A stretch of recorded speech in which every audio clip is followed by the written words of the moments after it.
It seems a bit counterintuitive to intentionally reduce the size of vegetable plants, as a bigger plant should be able to produce a bigger crop.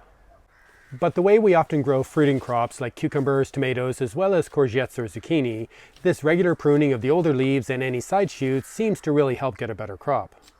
Removing the older leaves seems to encourage the plant to put on new growth, as well as getting rid of potentially damaged, diseased, and overshadowed leaves.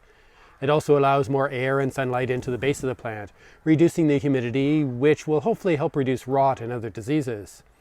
I also find that it is really useful to reduce the size of courgette plants that we grow in the polytunnel so that they don't take up so much space.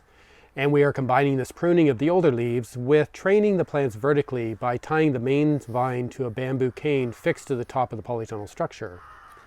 This keeps the plants out of the way, preventing them from growing into the paths, reducing the damage to the leaves, and making it a lot easier to find and harvest the courgettes, and easier to hand pollinate the flowers.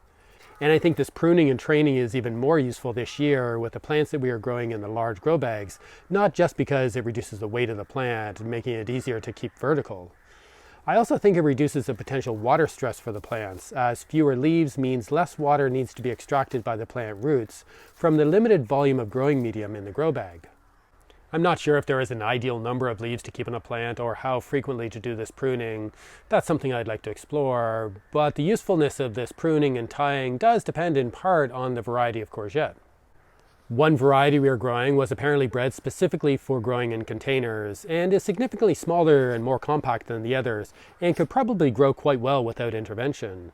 But another variety has a really long central vine with more distance between the leaf stems, and this variety definitely needs to be pruned and tied up in the smaller space of the polytunnel, and the other varieties are somewhere in between. The original plan was to pull out these early courgette plants once the main crop of plants outside starts to really produce, and to replace them with a late crop of climbing beans.